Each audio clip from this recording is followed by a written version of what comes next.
Assalamualaikum dan selamat malam. Okey. Untuk kelas seterusnya, hari ini cikgu akan teruskan dengan subtopik 2.2 jenis-jenis punca dan persamaan jenis-jenis punca persamaan kuadratik. Okey. Sebelum ni untuk 2.1 kita belajar mencari punca persamaan kuadratik kan. Biasanya soalan dia ialah selesaikan persamaan kuadratik tu. So jadi kita guna dua kaedah, iaitu kaedah penyempurnaan kuasa 2 dan kaedah rumus. Okey, untuk subtopik jenis-jenis punca persamaan kuadratik ini kita akan ada kaitan dengan rumus mencari punca dengan menggunakan kaedah rumus. Kamu boleh lihat di sini. Okey, untuk yang pertama ni macam mana, apa tu jenis-jenis punca persamaan kuadratik dan nilai pembeza layan. Okey. Kalau kamu perhatikan di sini, ni persamaan yang ini kan. Okey. Persamaan yang ini. Okey. So jadi kita akan guna satu persamaan daripada di sini, iaitu persamaan yang ini. Okey, sekejap Yang ini. B kuasa 2 tolak 4 AC. Okey. Okey, dalam okey, dia tulis di sini jenis-jenis kan? Jenis-jenis. Sebenarnya jenis-jenis punca ni dia ada 3 lah sebenarnya ya, ada 3. Yang pertama okey. Yang pertama ialah ni. Kalau kamu tengok di sini, okey, sebelum tu cikgu akan inilah dulu. Kan? Okey. Okey, kamu kenal ni apa ni pembeza layan. Pembeza layan kan? Okey. Jenis-jenis punca persamaan kuadratik dapat ditentukan daripada nilai B kuasa 2 tolak 4 AC yang dikenali sebagai pembeza layan dan biasanya diwakili dengan simbol D. So maknanya D sama juga dengan B kuasa 2 tolak 4 AC. So inilah kita panggil pembeza layan ya. Inilah kita panggil sebagai pembeza layan ya. Okey, harap boleh faham yang ini. So formula ini ya. Okey, untuk yang pertama cikgu cakap tadi, jika pembeza layan B kuasa 2 tolak 4 AC lebih besar, ni formula dia kan, lebih besar daripada kosong. Maknanya kalau kamu masukkan nilai, kan kita punya persamaan kuadratik itu ialah A X kuasa 2 tolak B tambah BX tambah C. So jadi kamu kena pasti A tu berapa nilai dia, B berapa nilai dia, C berapa nilai. So ini bentuk persamaan kuadratik kan. So jadi kalau macam mana kita mau kenal pasti sama ada persamaan kuadratik ini mempunyai punca-punca, dua punca nyata, ini yang pertama ya. Ataupun dia mempunyai dua punca yang sama kan. Okey, kalau kita sekejap. Okey, sebenarnya kalau kamu biasa tengok kan ada persamaan kuadratik ni, untuk yang nombor 1 ni mempunyai dua punca, maknanya ialah dia akan memotong paksi X, dia akan memotong sama ada fungsi kuadratik dia berbentuk minimum. Kalau minimum bentuk begini kan. So maknanya dia akan potong dua point di sini. Maksudnya di sini ada 1X, sini ada 1X kan. Sini X1, X2 lah. So ini mempunyai dua punca persamaan kuadratik. So jadi maknanya bila pembeza layan dia mesti lebih besar daripada kosong. Pembeza layan dia lebih besar daripada kosong. Contohnya dapat 5, dapat 10, dapat kan begitu kan, dapat 8, contoh begitulah. Okey, satu lagi bentuk bentuk kuadratik, dia bentuk maksimum. Bentuk maksimum kan? Begini. So dia mempunyai dua punca nyata. Kita akan tengoklah. Kalau yang ini A dia ialah lebih kecil. Maknanya A kita ialah lebih kecil daripada kosong. Kalau yang ini A lebih besar daripada kosong. Sebab ini minimum kan? Ini maksimum. Maksimum, bentuk maksimum. Kuadratik ni kan? Okey. Harap ni boleh faham. Okey. Untuk yang nombor 2 ini, jenis yang nombor 2, kita akan guna formula yang sama juga. Tapi bila kita masukkan nilai A masuk di sini, B masuk di sini, C masukkan dalam formula ni, kamu akan dapat nilai dia kosong. So maknanya kamu akan dapat satu formula. Okey. Kamu akan dapat bentuk dia macam ni lah. Kalau minimum, maknanya satu sahaja. Bentuk dia di sini, X. Satu lagi bentuk maksimum, dia akan dapat begini. So dia akan potong satu lah. Dia sentuh di sini ya. Sini. So jadi inilah bentuk persamaan. Satu mempunyai dua punca yang sama. So satu sahajalah, maknanya satu. Okey. Yang ketiga, kalau kamu masukkan persamaan itu ke dalam persamaan di sini, masukkan nilai inilah kan, masukkan di sini. So kamu akan dapat nilai negatif, kurang daripada kosong, nilai negatif. Contoh negatif 7, negatif 12, negatif lah. Dia negatif kan. So jadi kamu akan dapat satu persamaan, bentuk dia. Kalau dia minimum, so dia tidak sentuh pun pada paksi X itu. Graf tu tidak sentuh. Graf itu tidak sentuh pada, dia tidak memotong lah. So tidak mempunyai punca nyata. Okay. Sorry. Ini minimum kan. So minimum bentuk dia di atas lah kita letak. So minimum. Begitulah kan, minimum. Okay. Ada satu lagi mungkin dia bentuk maksimum. Tidak boleh, dia mesti di atas. Paksi X dia tidak memotong. Ini maksimum kan? Tadi minimum, ini maksimum. Okey. Boleh dapat sudah ya ini. So jadi itu sahaja untuk kita kenal jenis-jenis punca. Okey, kalau kita tengok di sini. Okey. Kalau contoh di sini dia ada bagi di sini kan. Kalau kamu tengok di sini nilai, so ini nilai A. Cikgu besarkanlah kan.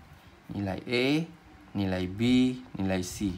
So A kita, okey, cikgu tulis balik sini. A sama dengan 9, B sama dengan negatif 6, C sama dengan 2. Kamu masukkan ke dalam persamaan, kamu akan dapat satu nilai negatif di yang contohlah cikgu masukkan kan sini, B kuasa 2 tolak 4AC. So B ialah negatif 6 kuasa 2 tolak 4A9 C2 kan. Okey. Sini 36. So ini bila kamu darabkan, tolak, darab berapa ni? Ada 3, 27, 4, 36 darab 2. So dapat 72. So kamu akan dapat negatif 36. So negatif kan? So negatif itu maknanya dia less than 0. Lebih kecil daripada kosong. Maknanya dia akan dapat satu, kalau di sini dia tunjuk sini punca dia ialah ini kita panggil nombor kompleks ya. Imaginary number. So dia ada I. I itu ialah nilai dia negatif 1. So dia kurang, dia di sini dia keluarkan negatif 1, 36 di luar. So dia sebenarnya kalau dipuncakan dia begini. Punca negatif 1 itu ialah sama juga dengan I. So 36 itu ialah 6. So dapatlah 6I di sini. Inilah 6I kan. Okay, bila dikecilkan dia dapat beginilah. Okey. Okey.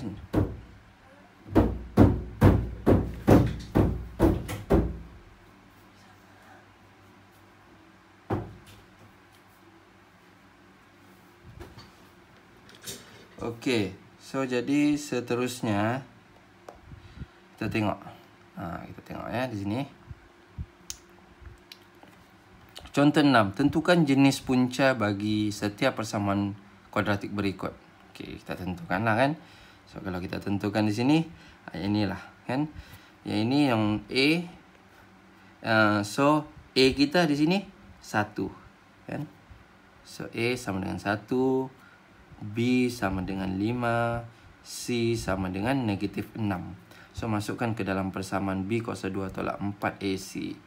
So kamu masukkan B ialah 5 kuasa 2 tolak 4. A masukkan sama dengan 1 negatif 6 C.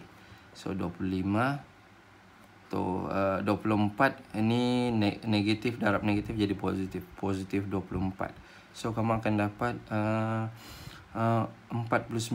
So inilah lebih besar daripada kosong. Kalau 49 maknanya dia lebih besar daripada kosong. So jadi mempunyai dua punca nyata dan berbezalah kan. Gitu. So maknanya dia ada dua punca lah di sini ya. So bentuk graf dia kalau cikgu bagi tahu kamu tadi dia adalah sini 1. A kita lebih besar daripada kosong. Lebih besar maknanya dia minimum. So minimum. So minimum macam mana? Minimum dia begini kan? Minimum. So dia memotong graf paksi X beginilah. Pada paksi X itu dia memotong 2 titik di sini. Bentuk graf dia begitu. Ya. So dia mempunyai 2. So itu sahaja ya. Tentukan jenis punca. Jenis punca ni yang ni lah, mempunyai 2 punca nyata. Ya. Okey, soalan B. Tengok sini A kita negatif. A kita negatif maknanya dia graf dia ialah maksimum. Ya, graf tu maksimum. So A negatif 4, B sama juga dengan 4, C sama juga dengan negatif 1. So masukkanlah ya. Masukkan ke dalam persamaan. So 4 kuasa 2 tolak 4, A negatif 4, C negatif 1. C negatif 1 ya. So jadi negatif-negatif jadi positif. Positif darab 4. So negatif 16 di sini. Sini 16 juga. So kamu akan dapat kosong. Bila kosong maknanya dia mempunyai satu punca yang ataupun dua punca yang sama. Bermaksud mempunyai satu punca lah. Satu punca. So mempunyai dua punca sama. Yang sama. Bentuk graf dia cuba tunjuk sini bentuk graf. Bentuk dia maksimum. Sebab A negatif kan. Maksimum, so bentuk dia beginilah. Punya satu saja punca. Okey. C.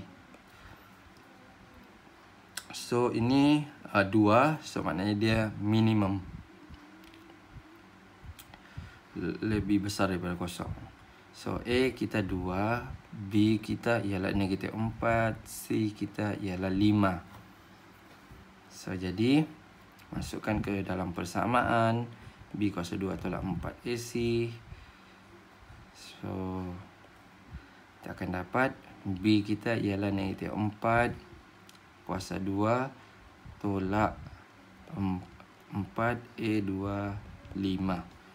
So kamu akan dapat sini 16 tolak 10 40. So kamu akan dapat 24 negatif 24. So maknanya dia kurang daripada kosong. Kalau kurang daripada kosong bermakna jenis punca dia ialah tidak mempunyai punca. Tidak mempunyai punca lah. Okey, persamaan kuadratik yang tidak mempunyai punca. Persamaan sinilah. persamaan kuadratik tidak mempunyai punca nyata. Okey, bentuk graf dia tadi, cikgu cakap tadi ialah A kita ialah 2, so maknanya lebih besar daripada kosong. Lebih besar bermakna minimum. Minimum beginilah, tidak mempunyai punca. So kita punya paksi X kita di bawah lah, tidak memotong paksi X. Okey, itu sahaja. So ketiga-tiga bentuk kuadratik kamu sudah tengok di sini kan. So boleh ulanglah balik kalau tidak faham. Okey, mempunyai dua punca nyata lebih besar daripada kosong. Okey, mempunyai dua punca yang sama dengan kosong. Negatif 24 tidak mempunyai punca nyata. Okey, itu sahaja. Okey, so latih diri kamu boleh buatlah Latih diri ni senang sahaja. Ini kembangkan dahulu, kembangkan. Yang lain tu buat macam biasa sudah. Okey. Menyelesaikan masalah melibatkan jenis-jenis punca persamaan kuadratik. Okey. Kita masuk kepada penyelesaian masalah lah untuk jenis-jenis punca persamaan kuadratik. Okey, kita tengok di sini. Okey. Untuk soalan contoh nombor 7 ni, harap boleh tengok sini. Okey.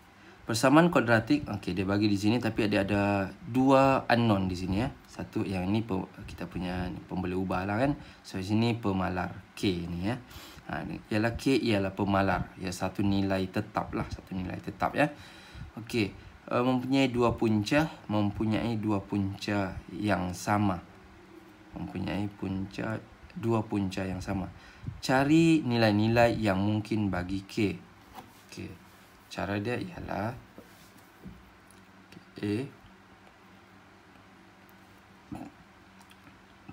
Okey, kita tentukan dulu lah.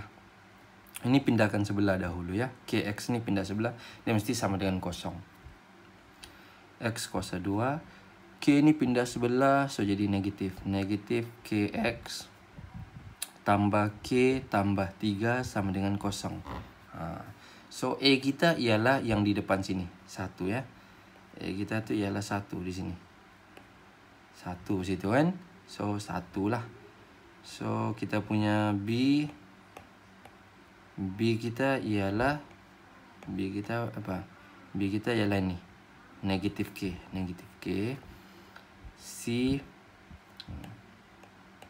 C kita ialah K tambah 3.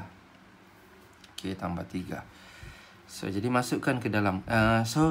Soalan ni dia nyatakan dia mempunyai dua punca nyata. Dua punca nyata yang sama. So maknanya dia mesti sama dengan kosong. Kita punya persamaan yang B kuasa 2 tolak 4 AC sama dengan kosong. Sebab kalau dia sama dengan kosong, maknanya dia mempunyai dua punca nyata yang sama. Ataupun yang tadi ini lah, yang cikgu tunjuk tadi kan. Yang ni. Sama dengan kosong kan. Dia mesti sama dengan kosong, maknanya dia mempunyai satu punca sahaja. Sama punca-punca dia. So jadi ini masukkan persamaan yang nilai-nilai yang tadi yang kamu buat ni kan. So masukkanlah negatif K kuasa 2 tolak 4 A sama dengan 1, C sama dengan K tambah 3 sama dengan kosong. Okey. Sini kamu kembangkan jadi K kuasa 2 tolak 4K tolak kan sini. Tolak yang ni jadi 12 sama dengan kosong. Yang ini kamu buat macam biasa. Buat faktor biasa tu kan. Sini K. Darab silang tu Faktor darab silang. Macam biasalah So kamu akan dapat satu nilai di sini. Kalau sini 12, kita akan dapat 6 dengan 2 lah Sebab 4 kan di tengah ni. 6, 2. So jadi yang mana negatif? Di sini. Negatif, sini tambah. So kita akan dapat negatif 4. So jadi jawapan dia K, nilai-nilai yang mungkin. Cari nilai-nilai yang mungkin bagi K. Maknanya ada dua nilai lah untuk K tu. K sama dengan 6, K sama juga dengan negatif 2. Itu sahaja untuk soalan yang ini. Senang kan? Sangat senang. Okey, soalan B. Punca-punca persamaan ini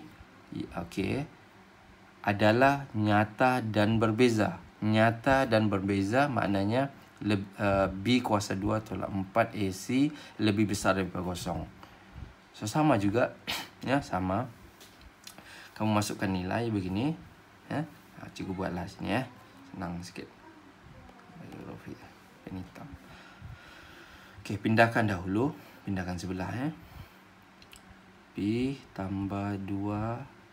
Sini X kuasa 2 tolak 2PX. Pindah sebelah, tolak 3 tambah P.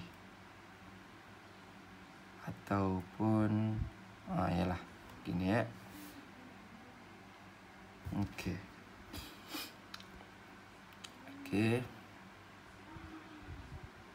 Sama dengan kosong. Okey. So jadi kamu masukkan A kita ialah yang atas ni ya. P tambah 2. B kita ialah negatif 2P. C kita ialah negatif 3 tambah P. Negatif 3 tambah P. Ya. Negatif 3 tambah P. Okey.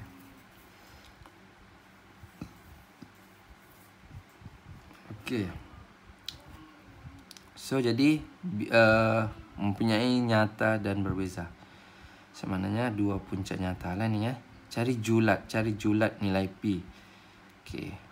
B kuasa 2 tolak 4 AC lebih besar daripada kosong kan? Sebenarnya masukkan negatif 2 P kuasa 2 tolak 4 A kita ialah P tambah 2. C kita negatif 3 tambah P lebih besar daripada kosong. Lebih besar daripada kosong. So, bila kamu buat pen merah lah, nampak. Okey, ini kembangkan, kamu akan dapat 4P kuasa 2. Di sini kembangkan juga. Kembang ni. Okey, darablah dulu sini ya. Sini 4 darab P jadi 4P darab 2 2 darab 8. So, jadi buat satu-satu dulu ya. 4P 8.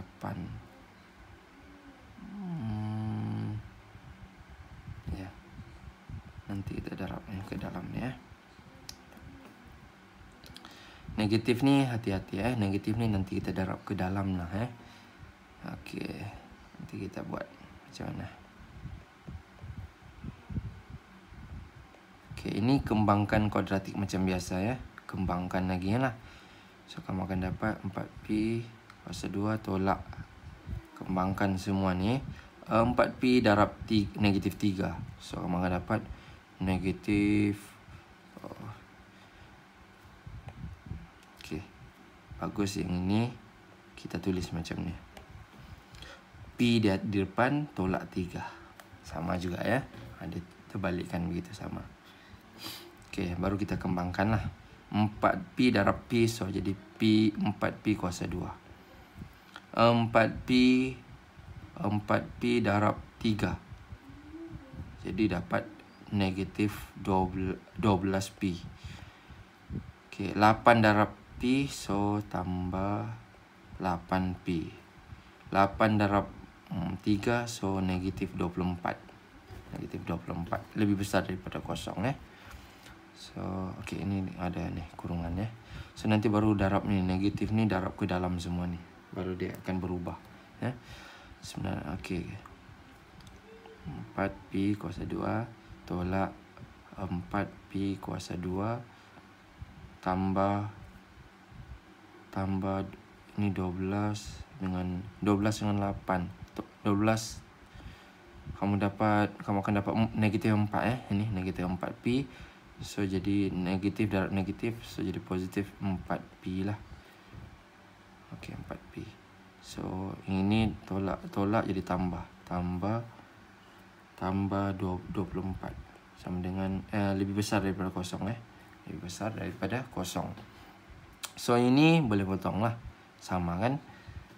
So, yang tinggal yang ini sahaja. So yang ini kamu faktorkan bahagi 4. Bahagi 4 kamu akan dapat P tambah bahagi 4 kamu akan dapat 6. Lebih besar daripada kosong. So jadi P bermaksud mesti lebih besar daripada negatif 6. Ni ya, negatif 6. So betul lah. Julat P itu mesti lebih besar daripada negatif 6. Ya. Harap boleh faham ya, harap boleh faham untuk bahagian ini ya. Okey, seterusnya so ini cikgu tidak payah tunjuk, sama sahaja ya, sama, masukkan bentuk yang sama ni. Yang ini tidak mempunyai punca ya. Maksudnya dia kurang daripada kosong lah. Okey, contoh yang seterusnya pun sama juga ya, contoh 8 ni. So jadi boleh buat latih diri 2.5 dan latihan intensif ni, latihan intensif buatlah sikit yang ni cikgu nanti minggu depan kita akan tengok ya fungsi kuadratik ni. So jadi yang ini dahulu, harap dapat faham apa yang cikgu terangkan yang bahagian ini ya, penyelesaian masalah. So itu sahaja untuk kelas kita hari ini. Terima kasih.